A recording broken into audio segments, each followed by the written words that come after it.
어휘력이 높다라는 것은 글을 읽어내는 힘이 더 높다라는 거거든요. 네, 문해력이 좋다라는 거예요. 그래서 제가 교실에서 가장 간단하게 우리 아이들의 어휘력, 문해력을 테스트할 수 있는 방법으로는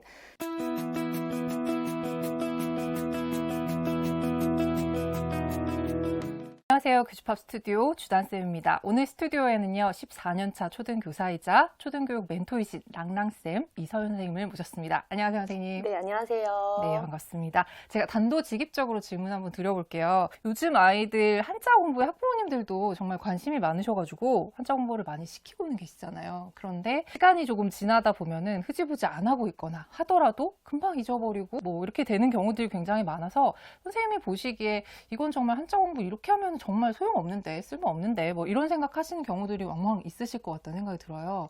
어떻게 하는 게 한자 공부 잘못하고 있는 건가요? 그걸 피해야 될 것 같아요. 이게 비단 이제 한자뿐만이 아니라 어떤 거를 공부를 하더라도 사실 처음에 공부하고 나서 그거를 반복적으로 노출해주지 않으면은 당연히 잊어버리게 되어 있죠. 그죠. 네, 우리가 이제 한자 어휘를 주변에서 일상생활에서 그리고 교과서에서 계속 쓰고 있지만 근데 한자는 주변에 없잖아요. 그죠, 그래서 우리 어렸을 때는 신문에 같이 병기가 되어 있었잖아요. 맞아요. 근데 이제는 한자는 사라져서 안 보이는데 한자 어휘는 그대로 쓰고 있는 거예요. 그러다 보니까 계속해서 노출될 수 있는 기회가 적어지게 되고 공부를 해도 잊혀질 수밖에 없다라는 거죠. 네. 그래서 이렇게 하면 안 됩니다. 이거는 아니고요. 좀 효율적으로, 효과적으로 공부해 봅시다 라는 의미로 말씀드리고 싶은 거는요. 우리가 그때 당시에는 한자를 직접 보니까 어떻게 생겼는지, 뭐 어떻게 써야 되는지, 그 획순이나 기초, 부수 이런 것까지도 네, 좀 맞아요. 알았어야 했는데 이제 시대가 달라졌으니까 네, 네. 조금 더 효율적으로 공부를 하자는 거예요. 그래서 획순을 외우고 기초 부수가 뭔지 뭐 찾아보고 이렇게 하면서 하나하나 외우기보다는 이 한자와 한자 어휘를 연결시켜서 공부를 해서 좀 효율적으로 하자. 그러니까 우리가 에너지가 남아도는 게 아니니까 네, 애들이 해야 될 게 너무 맞아요. 많은데 네. 그렇게 하지 말자라는 걸 말씀드립니다. 선생님께서 최근에 인력책을 내시기는 했었잖아요. 한자와 관련된. 근데 이 책과 관련해서 정말 도움을 받았다는 분들 저도 많이 웹상에서 만나 뵀거든요. SNS 상에서 너무 좋다 이런 얘기도 많이 들었는데 얼마 지나지 않아서 최근에 이렇게 끝내기 책도 한 권 같이 쓰셨어요. 제목을 보니까 이서윤 쌤의 초등 한자 어휘 끝내기라고 써 있는데 선생님 한자 어휘 끝낼 수 있나요? 네.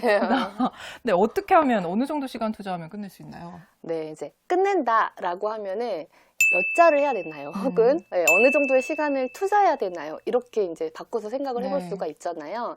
근데 제가 여기서 말씀드리는 끝내기는 여기에서 한자 끝내기가 아니거든요. 한자 어휘 끝내기예요. 한자 어휘. 네. 네. 제가 이제 이거를 혹시 많이 오해하시는 분이 있는데 한자 달력인 줄 아셔요. 이거는 한자 어휘 달력이고 한자 어휘 교재거든요. 그래서 한자 어휘를 끝낸다라는 것은 새로운 어휘를 만났을 때 그것을 내가 한자와 한자 어휘를 연결시킨 경험을 토대로 유추할 수 있는 힘을 가지고 있다. 라는 의미예요. 네. 그래서 이것을 통해서 이 새로운 한자 어휘를 만났을 때 유추할 수 있는 힘을 어떻게 기를 수 있을까를 한번 같이 생각을 해보는 겁니다. 네. 그러면 먼저 첫 번째는요, 몇 자 정도, 한 300자에서 400자 정도면은요, 초, 중, 고, 성인까지도 문제 없어요. 그래서 그 정도를 한자와 한자 어휘를 연결시킨 경험을 한번 해보자. 그래서 그 300에서 400자를 이제 문장 속에서, 맥락 속에서 뭐 일상 어휘가 됐든 교과 어휘가 됐든 이런 것들을 계속 연결을 시키고요. 그 중에서 한 100자에서 150자 사이를 더 깊이 있게 연결시켜 본다. 이 두 가지 경험을 하면은 이 새로운 한자 어휘를 만났을 때 유추할 수 있는 힘을 기를 수 있습니다. 그래서 한자 공부에 관심이 많으신 분들은 일단은 뭐 예방 차원에서라도 한자 어휘를 공부시켜야겠다 이렇게 생각하시는 분들이 있는데 실제 아이들의 한자 어휘 수준은 조금씩 다를 수 있잖아요. 네. 뭐 책을 읽은 거나 교과서 공부나 뭐 여러 가지 경우에 따라서 근데 우리 애는 어느 정도 수준이어서 선생님이 이번에 제안하신 책이 단계가 여러 단계가 있던데 어느 단계에 공부를 시작해야 되는지 이런 게 좀 고민이실 수 있을 것 같거든요. 네. 우리 아이의 한자 어휘 수준 파악할 수 있는 방법이 혹시 있을까요? 이 교재랑 상관없이 우리 아이의 어휘력을 파악할 수 있는 방법으로 이런 거를 말씀을 드리고 싶어요. 일단 어휘력이 높다라는 것은 글을 읽어내는 힘이 더 높다라는 거거든요. 네, 문해력이 좋다라는 거예요. 그래서 제가 교실에서 가장 간단하게 우리 아이들의 어휘력, 문해력을 테스트할 수 있는 방법으로는 이제 교과서를 읽어보게 시켜요. 소리 내어서 읽어보게 네. 시켜요. 예, 그러면 어떤 아이들은 계속 떠듬거리면서 읽는 친구들이 있어요. 그리고 어떤 내용이었는지 물어보면은 잘 몰라요. 그러니까 의미도 해석이 되지 않고 소리로 읽을 수도 없는 아이들이 있고요. 네. 예, 그 다음에는 좀 떠듬거리되 아까보다는 덜 떠듬거리면서 읽어요. 그런데 또 의미를 물어보면 의미는 몰라요. 그래서 소리 읽기는 조금 더 되지만 의미 읽기는 안 되고 있는 거고요. 또 어떤 친구들은 떠듬거리는 게 훨씬 줄어들어요. 그래서 어느 정도 소리 내어서 별로 틀린 거 없이 읽어내는데 물어보면은 어떤 의미였는지 기억을 못 해요. 왜냐면 소리 읽기에 너무 많은 에너지를 쏟아서 이제 의미 읽기가 안 되는 거죠. 어떤 친구들은 이제 소리를 내어서 읽는 걸 아주 유창하게 읽어내고 그리고 동시에 의미까지 해석을 하기 때문에 어떤 부분에서 힘을 줘서 읽어야 되는지 어떤 부분에서 조금 재미있게 읽어야 되는지 마치 구연동화 하듯이 네. 그렇게 읽는 거예요. 그래서 이 친구들은 아주 훌륭한 어휘력과 문해력을 갖고 있다라는 의미죠. 그래서 많은 분들이 저희 아이가 묵독은 되는데 이렇게 소리 내어서 읽기를 시키면은 음독, 낭독을 시키면 그거 막 신경 써서 읽느라 의미 해석이 오히려 안 된다. 그래서 묵독을 하면 되지 않느냐라고 말씀을 하시는데 여기서 말씀드리고 싶은 건 거기에서 소리 내어 읽기를 더 연습을 하잖아요. 그러면 소리 내어 읽으면서 의미 해석까지 되는 단계로 한 단계 더 올라가요. 그래서 이 소리 내어서 읽어보면은 간단하게 파악을 해보실 수 있고요. 그 다음에 이제 두 번째로는요. 집중해서 읽을 수 있는 책의 수준을 보면 되는데요. 이제 아이가 책을 읽으면서 계속 딴짓한다. 네. 혹은 몰입해서 읽지 못한다라는 것은 그 책이 재미없다라는 거예요. 네. 물론 내가 더 관심 있는 소재고 그다음에 관심 있는 분야고 하면 더 집중해서 읽을 수도 있지만 어느 정도의 내가 이해할 수 있는 수준이면 내가 관심 없는 소재나 혹은 뭐 관심 없는 분야일지라도 어떻게 꾸역꾸역 읽어라도 가고 가다가 살짝 몰입하기도 하고 하는 단계가 그쵸. 오거든요. 그런데 그렇지 않은 친구들은 계속해서 책을 바꿔요. 도서관에 가면은 이거 읽었다가 안 되니까 다시 갖다 놓고 이거를 계속 반복하거든요. 그래서 우리 아이가 계속 그걸 반복을 하면 수준을 낮춰가지고 다시 책을 쉬운 걸로 주는 거예요. 그리고 나서 그래도 못 읽는다. 그러면 더 낮추는 거예요. 그러면 그때서야 아이들이 몰입하는 모습을 볼 수가 있거든요. 우리 아이가 몰입하는 그 책을 찾아내어서 그 책의 수준을 한번 확인해 보시고요. 그 다음 이제 세 번째는요. 같이 교과서도 좋고요. 어떤 책도 좋아요. 글을 이렇게 읽고 나서 내가 몰랐던 어휘를 한번 찾아내보자 라고 하는 거예요. 근데 이게 잘 몰랐던 어휘를 찾아내는 것 자체가 어휘를 인식할 수 있는 힘이고 메타 인지이기도 네네. 하거든요. 근데 내가 모르는 어휘가 뭔지조차 잘 모르는 경우가 많이 있어요. 그쵸. 네, 근데 이거는 정확하게 이해가 안 된다. 이 어휘는 처음 봤다. 아니면 이 어휘는 내가 봤지만은 정확한 뜻은 모른다. 이렇게 내가 이 어휘의 인식 수준을 알 수 있다라는 건 그만큼 어휘력이 높다라는 거예요. 그래서 수많은 이 글자들이 섞여 있는 그 글 속에서 내가 모르는 어휘만 딱 인식해서 낼 수 있느냐 이거를 한번 보시는 거예요. 네, 그 다음에 이제 네 번째도 비슷한데요. 세 번째랑 이제 자기 학년의 교과서를 쭉 같이 특히 국어 교과서를 읽으시면서 이 모르는 어휘가 얼마나 있는지 한번 체크해 보시는 거. 이렇게 하면 우리 아이의 어휘력 수준을 알 수가 있어요. 근데 이 교재에서는요. 크게 세 단계로 구분이 되어 있는데 네. 사실 모든 학년이 1단계부터 시작해도 무방하기는 해요. 네. 왜냐하면 어휘의 수준 자체가 그렇게 낮지 않고 그럼에도 불구하고 좀 2, 3학년의 친구들도 충분히 할 수 있도록 활동을 쉽게 구성을 하기는 했지만 네. 그 수준 자체가 낮진 않아요. 그래서 어떤 학년이든 1단계부터 차근차근 시작을 하는 게 가장 좋기는 합니다. 네. 선생님 얘기를 꾸준히 듣다 보니까 지금 객관적으로 우리 아이가 어느 정도 수준인지 교과서를 본다 그러면 다른 뭐 사회, 과학 이런 교과서도 있지만 국어 교과서가 가장 정확한 수준을 파악하는 데 적합하다. 네. 이렇게 생각하시나요? 왜냐하면 사회나 과학 같은 경우에는 교과 어휘다 보니까 그죠. 내가 그 개념을 배워봤느냐 배워봤지 않았느냐에 의해서 그 어휘력이 판단이 되지 맥락으로 유출을 하거나 그런 거에 따라서 달라지는 건 아니거든요. 그래서 네네. 국어 교과서로 확인하는 것이 가장 좋습니다. 네, 그래서 우리 아이들이 소리 읽기와 의미 읽기 단위까지 넘어가야 진짜 제대로 내용을 이해하고 있는 것이다. 이렇게 파악하실 수 있다. 이렇게 조언을 해주신 거죠. 네. 네, 많은 도움이 되셨을 거라고 생각합니다. 자, 그럼 다음 질문 좀 가볼게요.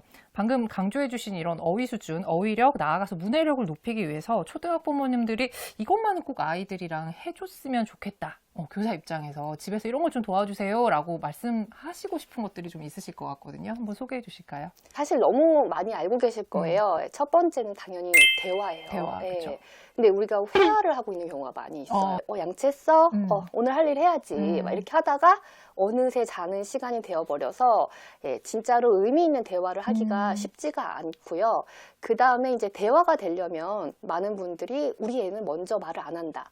혹은 말을 해보려고 해도 잘 말을 안 한다라고 네. 많이들 말씀하시는데요. 어떤 아이든 뭐 아이에 따라서 기질에 따라서 얼마만큼 말을 하고 싶냐는 다를 수 있어요. 하지만 누구나 안전한 상대에게 나의 마음, 뭐 내가 있었던 일들을 같이 나누고 싶은 욕구는 다 존재하거든요. 그렇기 때문에 이 아이에게 있어서 안전한 대화 상대가 되는 것이 꼭 필요합니다. 근데 안전한 대화 상대가 된다라는 건 내가 무슨 말을 했을 때 그 말에 대한 평가를 받거나 뭐 비난을 받거나 한다면 아이는 당연히 그 말을 꺼내고 싶지 않죠. 그렇죠. 네, 오늘 뭐 선생님이랑 있었던 일을 꺼냈는데 이제 엄마는 분명히 비난하려는 의도도 없었고 엄마는 분명히 평가하려는 의도도 없었어요. 그런데 불안하기 때문에 그럴 땐 이렇게 했었어야지 라고 말이 나가게 되거든요. 네네네. 근데 이제 아이가 실제로는 그랬어, 진짜 힘들었겠다, 짜증났겠다 라는 사실 말 한마디면은 지나갈 수 있는 일들이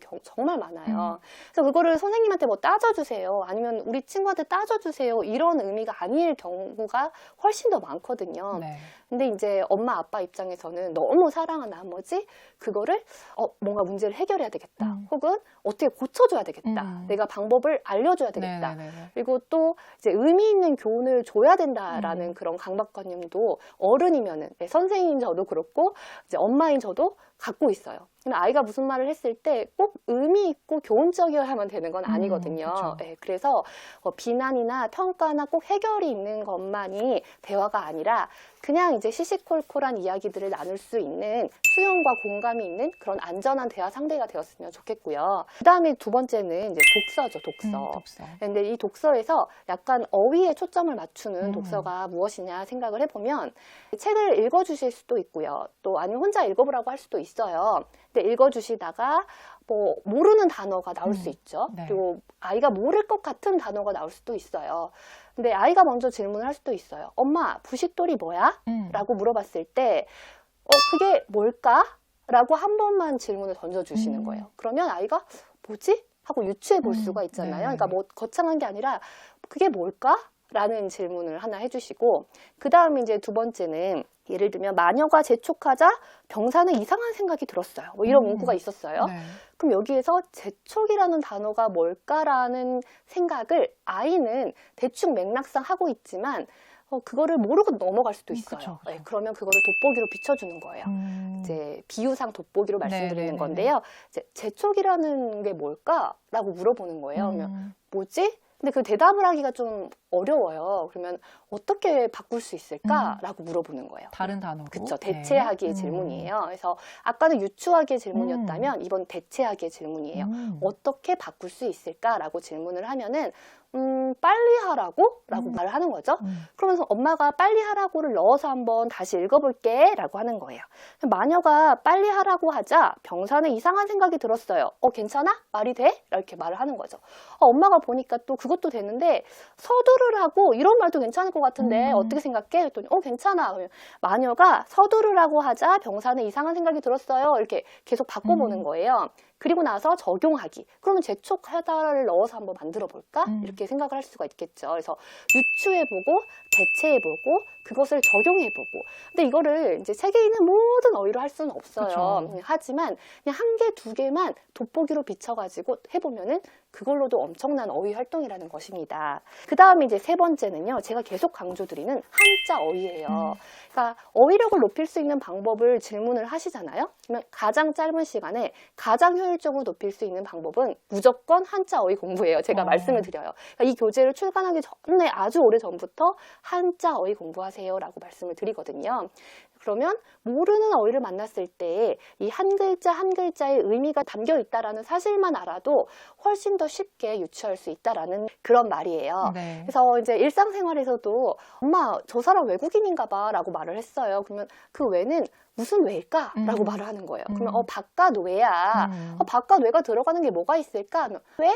뭐 이렇게 말을 하는 거예요. 그래서 이런 일상생활 속에서도 우리가 충분히 한자를 접할 수가 있다. 네, 그래서 어휘력, 나아가 문해력 높이기 위해서 학부모님들이 하셔야 될 건 선생님 당부하신 게 3가지였죠? 대화, 그리고 독서, 그리고 한자와 관련된 이런 것들 일상생활에서 많이 하시면 하실수록 아이들한테 훨씬 도움이 될 거다. 이렇게 이해하시면 될 것 같습니다. 자, 14년차 현직 교사이자 초등 교육 멘토로서 지금 아이들 정말 많이 현장에서 가르치시고 학부모님들하고도 정말 많이 만나실 텐데 초등 각 시기마다 선생님이 생각하시는 뭐 요때는 이런 걸 꼭 해야 된다 뭐 이런 것들이 좀 있으실 것 같아서 제가 초등학교 저학년, 중학년, 고학년 이렇게 3개로 나눠서 한번 질문을 드려볼게요. 2개씩만 한번 찍어주시겠어요? 네, 국어 활동으로 말씀을 드릴게요. 일단 저학년 같은 경우에는요, 소리내어 읽기, 아까 말씀드렸듯이 소리내어 읽기를 하시고요. 그 다음에 일기 쓰기를 하시는 거예요. 근데 소리내어 읽기 같은 경우에는 아이들이 저 소리내서 읽기 싫어요 라고 말하는 경우도 많이 있어요. 네. 그럴 때는 동영상을 찍어서 유튜브 찍는 것처럼 같이 하면은 아이들이 더 재미있게 읽고요. 네. 그 다음에 돌아가면서 릴레이 읽기도 하셔도 좋아요. 틀리면 넘어가는 거예요. 네. 그래서 엄마가 읽다가 틀리면 아이가 읽고, 아이가 읽다가 틀리면은 재밌을 것 엄마가, 같은데? 그러면 엄마가 틀리면 엄청 좋아하죠. 그쵸, 그쵸. 틀렸어. 일부러도 좀 예. 틀리셔야겠는데요. 그렇죠, 네. 그렇죠, 네. 그리고 이제 일기 쓰기 같은 경우에는 또 너무 이제 뭐 멋지게 써야 된다라는 생각을 하시지 마시고 처음에는 유창하게 최대한 쓰고 그 다음에 어느 정도 아이가 쓰는데 익숙해졌다 하면 그때부터는 맞춤법도 봐주시고 뭐 어휘도 봐주시면서 정확하게로 옮겨가시는 거예요. 근데 요즘 같은 경우에는 뭔가 빨간 펜으로 고쳐준다거나 피드백을 주는 거에 대해서 오히려 부모님들이 두려움을 갖고 계세요. 네. 그래서 선생님 이런 거 고쳐줘도 돼요? 라는 질문을 최근에는 굉장히 많이 받거든요. 그래서 피드백을 주는 것에 대해서 너무 두려워하시지 않으셨으면 좋겠어요. 그래서 글을 쓰고 나서 그것에 대한 피드백이 있을 때 아이들은 성장을 할 수 있기 때문에 처음에 초반에만 유창하게 쭉 써보고 그 다음에는 아이가 틀린 거 있으면 고쳐주시고 이렇게 쓰면 좋겠다라는 것도 있으면 같이 한번 고쳐보고 하는 과정이 있었으면 좋겠습니다. 그 다음에 이제 중학년 같은 경우에는요. 글밥 있는 독서로 반드시 넘어가셔야 돼요. 그래서 요즘에 재미있는 책 진짜 많이 나와 있어요. 그쵸. 그래서 재미있는 책을 꼭 추천하셔서 잘 읽지 않는다라고 하면은 이제 같이 읽어보고 뭐 읽어주고 하는 과정들이 있으면서 넘어가셨으면 좋겠고요. 그 다음에 이제 가장 효과가 좋을 때 이 3, 4학년 때 사실 한자 어휘 공부하는 것이 효과가 아주 좋습니다. 그래서 3, 4학년 때는 늦어도 한자 어휘 공부하기를 시작하셨으면 좋겠습니다. 네. 그 다음에 이제 고학년 같은 경우에는요. 제가 고전 독서를 한번 해보라고 추천을 드려요. 그래서 고전 독서라는 게 고전에는 재미있는 이야기가 있는 그런 명작 고전도 있고요. 그 다음에 논어나 명심보감 네. 이런 고전도 있잖아요. 좀 논어나 이런 책을 사가지고 가족이 3명이다 그러면 각각 사요. 그리고 한 줄도 좋고 2줄도 좋고 3줄도 좋고 그거를 방학 내내 뭐 10줄을 해도 좋고요. 그래서 한 줄 안에 사실 엄청난 의미가 담겨 있잖아요. 그쵸, 그래서 그쵸. 같이 이야기해보고 무슨 뜻일까 생각해보고 하는 시간을 가졌으면 좋겠습니다. 네, 그 다음에 논설문수기예요. 주장하는 글이거든요. 교과 과정에서도 5, 6학년 때 이 주장하는 글 나오죠. 쓰기가 네. 나오는데요. 5, 6학년이면은 충분히 이제 어느 정도 논리적으로 생각을 하고 쓸 수가 있습니다. 근데 글을 쓰려면 입력이 있어야 되거든요. 그러면 그거에 따른 책도 읽어야 되고 인터넷 기사도 한번 찾아봐야 되고 그리고 뉴스도 한번 동영상 찾아봐서 봐야 되거든요. 그래서 이렇게 충분한 입력을 같이 한번 해보고 그걸 글로 옮겨 쓰는 그 과정을 함께 해보셨으면 좋겠습니다. 네. 마지막으로 선생님이 책 이번에 내셨다고 아까 전에 살짝 보여드리기만 하고 좀 소개를 안 드려서 궁금하신 분들 많으실 텐데 선생님의 책 이서윤의 초등 한자어휘 끝내기 이 책에 대해서 궁금하신 분들에게 소개와 함께 어떻게 활용을 하면 좋은지에 대해서 설명을 좀 부탁드릴게요. 아까 전에 말씀드렸지만 이 책을 낸 지 얼마 만에 이 책이 나온 거죠, 선생님? 두 달 만에 나왔습니다. 네, 많은 분들이 요청을 하셔서 나왔을 것 같은데 한번 네. 소개를 부탁드릴게요. 지금 이제 여기에서 인력에서 아까 제가 300자에서 400자 정도를 자연스럽게 노출시켜봐라 라고 말씀을 드렸잖아요. 네. 근데 여기서 혹시 오해하시면 안 되는 게 인력의 어휘들이 교재에 반복이 되어 있는 건 아니다 라는 걸 말씀드리고 싶어요. 그런 생각을 딱 할 수 있을 것 같아요. 네. 근데 어떻게 약간 변형을 시켰냐면은요. 여기에 나와 있던 어휘 같은 경우에는 일상 어휘도 들어가 있고 교과 어휘도 들어가 있어요. 그런데 예를 들면은 고들집 같은 경우에 보면은 여기에서는 뭐 단도직입적으로 말을 해. 이실직고해 이렇게 나와 있고요. 그리고 직선, 수직 이런 게 어휘력 어부로 나와 있어요. 네. 그러면 우리가 고들직이라는 한자가 일상 어휘와 교과 어휘와 고사성어 어휘 중에서 유독 어느 부분에 많이 쓰일까를 한번 생각을 해보는 거예요. 네. 그러면 교과 어휘 중에서 수학 과목에 많이 쓰이는 그러네요. 거예요. 네, 네. 그러면 여기에서 안에는 일상어휘와 뭐 교과 어휘와 고사성어 어휘가 다 들어있는데요. 교과 어휘 중에서도 국어 과목, 수학 과목, 사회 역사 과목, 과학 과목으로 나누어가지고 다 구분을 해놨어요. 그러면 이제 고들직에는 수학 어휘로 제가 구분을 네. 했다고 했잖아요. 그래서 네. 그러면 수학 어휘로 8개를 만나는 거예요. 다른 거로 8개를 만나는 게 아니라 아까는 일상어휘와 교과 어휘가 섞여져서 8개를 만났는데 이번에는 이 고들직이 직선, 직각, 수직, 직사각형 8개씩 교재에는 나와 있거든요. 그리고 기초어휘로 4개, 심화어휘로 반직선, 직경, 직각삼각형, 직진까지 해서 수학 어휘로만 8개를 만나는 겁니다. 그 다음에 이제 말씀언이다 한번 생각을 해보면은 말씀언은 어디에 제일 많이 들어가 있을 것 같아요? 국어 과목이겠죠? 네, 국어 어휘에 들어갈 수도 있고 그 다음에 고사성어 어휘로도 말씀언이 굉장히 많이 들어가 있어요. 네. 말씀언이 그 중에서 유독 많이 들어간 부분을 이제 제가 찾은 거예요. 그러면 고사성어 어휘로 가장 많이 들어가 있다. 고사성어 어휘로 구분을 한 다음에 고사성어로만 8개를 만나는 거예요. 네, 그러면 언행일치, 감언이설, 중언부언, 유언비어, 말씀언이 들어간 고사성어가 이렇게 많았구나 싶으실 거예요. 네. 유금우언, 언중유골, 호언장담, 남아일언, 중청금. 그래서 말씀어는 고사성어 어휘로 구분이 되는 거고요. 전기, 전자는 그럼 무슨 어휘로 구분될 것 같아요? 과학이요? 맞아요. 교과 어휘로 과학으로 해가지고 네. 뭐 정전기, 전압 이런 전자석 해가지고 과학에 나오는 8개의 어휘로만 만나는 거예요. 그래서 여기에서 있었던 것 중에서 더 깊이 있게 우리가 살펴봐야 할 어휘들을 골라서 그게 교과 어휘 중에서 어떤 과목에서 유독 많이 쓰였을까? 고사성어로 유독 많이 쓰인 한자는 무엇일까? 이것을 고민한 이후에 8개씩 이제 교재로 이제 배치를 한 겁니다. 그리고 그거를 이제 수준별로 해서 1단계, 2단계, 3단계로 나누었고요. 이제 그러다 보니까는 조금 덜 지루하게 어떻게 하면은 최대한 이제 덜 지루하게 접할 수 있을까라고 생각을 하게 되잖아요. 네. 아까 고들직 같은 경우에는 수학 어휘니까 네. 이거 너무 지루하게 여겨질 수도 있잖아요. 네. 그래서 최대한 일상 어휘처럼 접할 수 있도록 여기에 이제 일기라든지 뭐 대화라든지 동시라든지 이렇게 넣었어요. 그래서 수영장에서 다이빙대를 보니 네 생각이 나더구나. 넌 어떻게 그 높은 곳에서 떨어질 수 있냐며 신기했지. 다이빙을 하려면 먼저 마음을 가다듬고 다이빙대 끝까지 직선으로 걸어가야 해. 그리고 점프해서 수직으로 물속에 들어가는 거지. 언젠가 멋지게 다이빙하는 내 모습을 기대할게 해서 직선이랑 수직이라는 것을 마치 일상어휘처럼 접해보는 거예요.